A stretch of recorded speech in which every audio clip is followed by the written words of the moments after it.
Assalamualaikum warahmatullahi wabarakatuh. Perkenalkan, nama saya Dika Ramadhani dari Prodi Pendidikan Bahasa dan Sastra Indonesia, NIM 2503010096. Di sini saya akan membuat tugas video untuk mata kuliah pengantar pendidikan. Saya akan membacakan soal dan jawabannya. Nah, soal pertama itu, pendidikan sering dipahami sebagai proses transfer ilmu dan pengetahuan.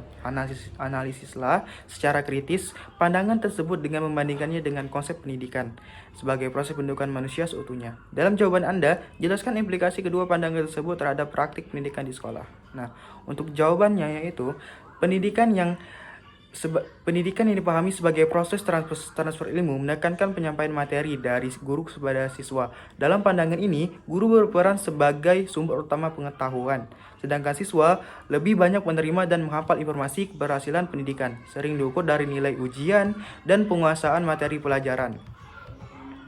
Namun, pendidikan tidak seharusnya berfokus pada aspek pengetahuan. Pendidikan sebagai proses pembentukan manusia seutuhnya menekankan pengembangan seluruh potensi peserta didik, baik intelektual, sikap, moral, dan keterampilan sosial.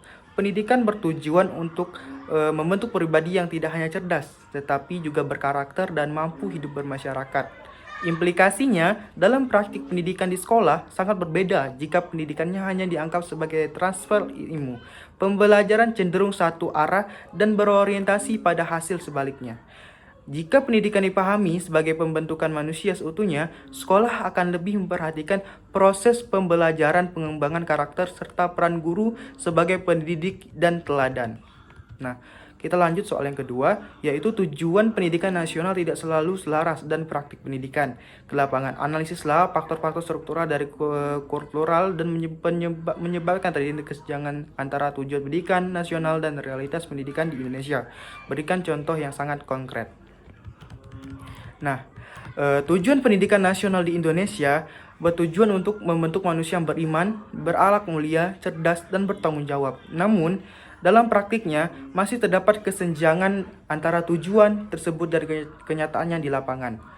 Faktor struktural dan mempengaruhi kesenjangan ini antara lain ketimpangan sarana dan prasarana pendidikan, kualitas guru yang belum merata, serta kebijakan pendidikan yang sering berubah. Contohnya, sekolah di daerah terpencil masih kekurangan fasilitas dan tenaga pendidik, sehingga sulit memberikan layanan pendidikan yang optimal.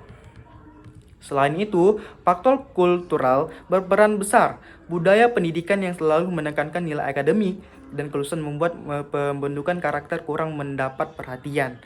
Contoh konkretnya adalah masih adanya praktik mencontek di sekolah karena nilai dianggap lebih penting daripada kejujuran. Lanjut ke soal yang ketiga, pendidikan merupakan bagian sistem sosial. Analisislah hubungan antara pendidikan dan perubahan sosial.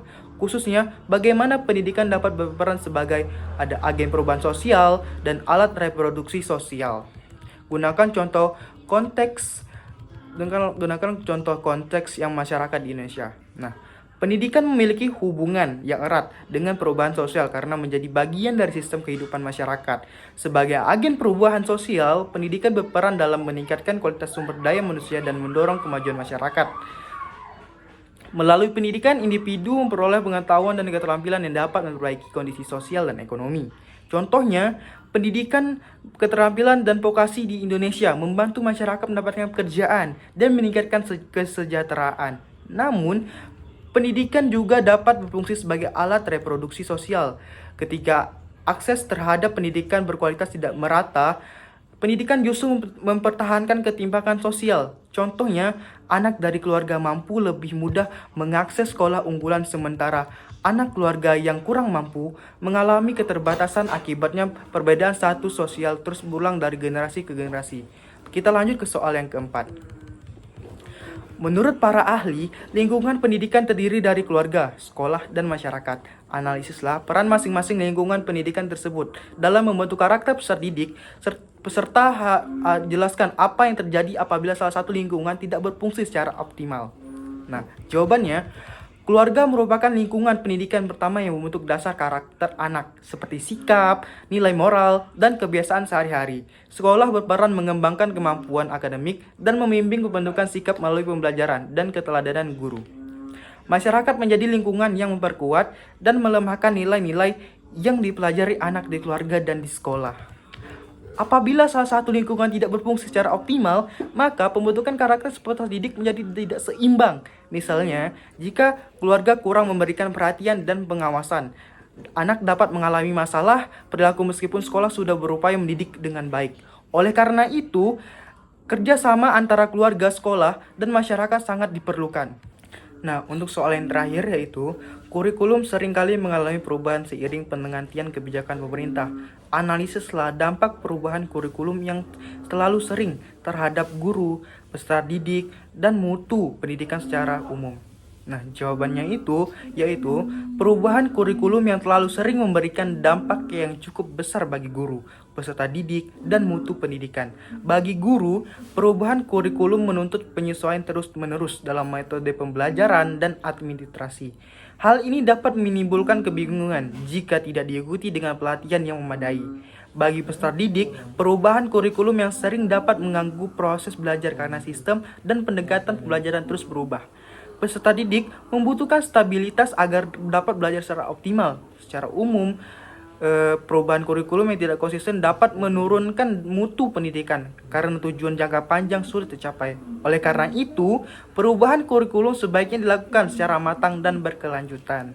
Nah, baik, itu saja yang bisa saya jawab dan itu saja yang dapat saya menjelaskan secara singkat.